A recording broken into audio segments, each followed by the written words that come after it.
Being the President of the United States is arguably the most prestigious job on the planet. You have the nuclear codes, a private jet, and your face carved into the side of a mountain. But behind the scenes, these men are human, and humans are awkward.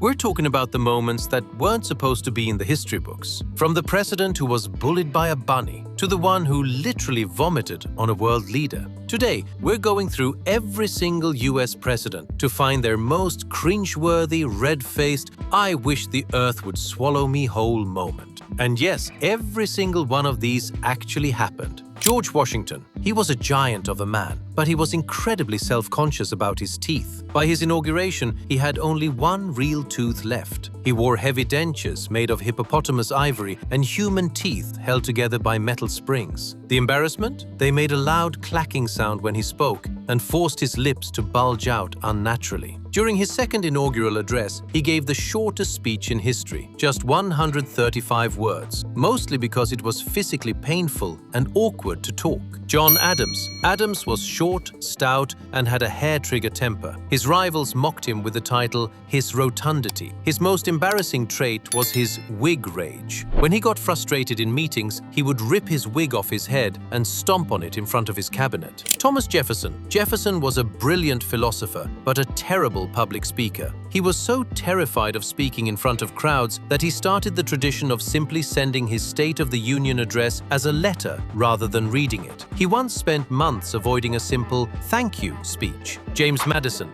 The Bladensburg Races. During the War of 1812, Madison went to the front lines to see the British. When the British fired Congreve rockets, the American militia panicked and ran away so fast it was called a race. Madison had to scramble onto a horse and flee back to the White House, only to find his wife Dolly had already packed the silver and left. James Monroe. He once got into a literal shouting match with his Secretary of the Treasury, William Crawford. It ended with Monroe grabbing a pair of fireplace tongs to defend himself and chasing Crawford out of the White House. John Quincy Adams. This one is a classic. He liked to skinny dip in the Potomac River at 5 a.m. One morning, a journalist named Anne Royal, who had been denied an interview for weeks, found his clothes on the shore. She literally sat on his pants and refused to leave until the President of the United States gave her an interview while he was neck-deep in the water, shivering and naked. Andrew Jackson. Jackson was a tough guy, but his pet parrot, Poll, was tougher. At Jackson's funeral, the parrot had to be removed because it started screaming a blue streak of profanity that Jackson had taught it. The funeral of the great hero was interrupted by a bird swearing at the mourners. William Henry Harrison, the most avoidable embarrassment in history. He gave a 2-hour-long inaugural address in a freezing rainstorm without a coat or hat, just to prove he was tough. He caught a cold, which turned into pneumonia, and died 31 days later. He holds the record for the longest speech and the shortest presidency. Zachary Taylor. At a July 4th celebration, he ate an enormous amount of raw cherries and drank a pitcher of iced milk. The combination caused a severe digestive disaster, likely cholera, and he died 5 days later.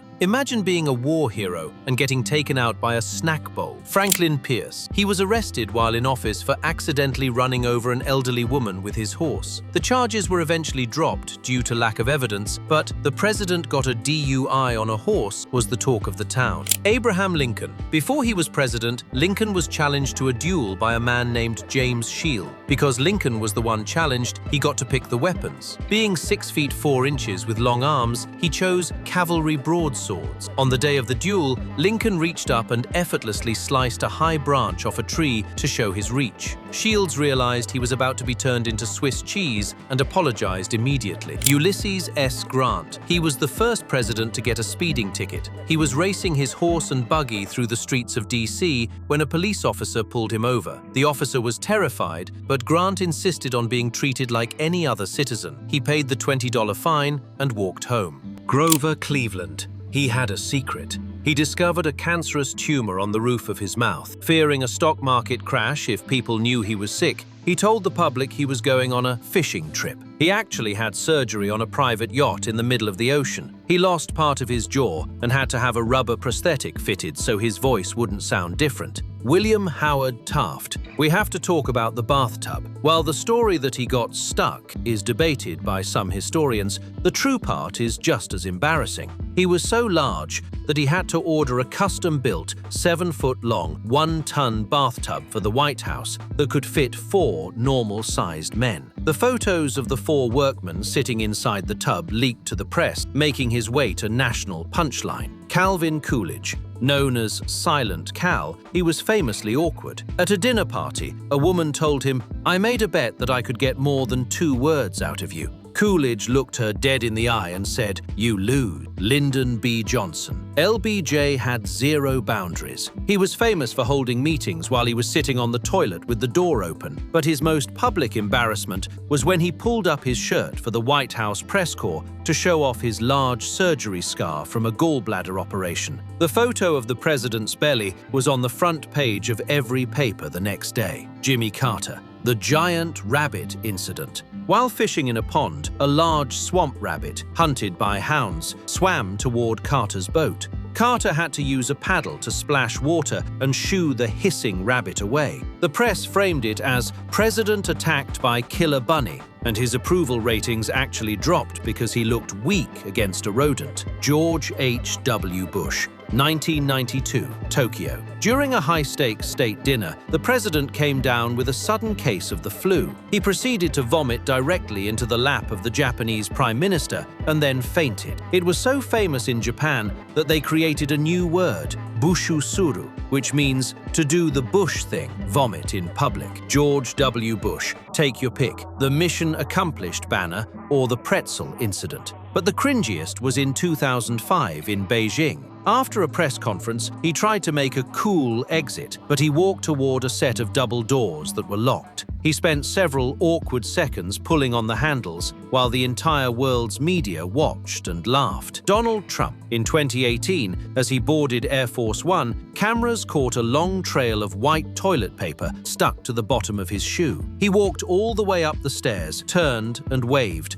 completely unaware of the tail following him. Joe Biden. During a 2023 Air Force Academy graduation, the president tripped over a black sandbag on stage and fell hard. While he got up quickly and pointed at the sandbag to show what happened, the clip went viral instantly as a symbol of his age. Donald Trump. During a meeting with British royalty, the president once again found himself in an awkward protocol moment, stepping in front of the Queen in a way that left her surprised. Cameras caught the brief but telling exchange on the international stage. History usually remembers these men for their treaties, their wars, and their laws. But maybe we should remember them for their humanity too. Because at the end of the day, whether you're George Washington or Joe Biden, everybody has a stuck in the bathtub or toilet paper on the shoe day eventually. So, which of these was the most painful to watch? Did I miss your favorite presidential fail? Let me know in the comments. And if you enjoyed this trip through the awkward side of history,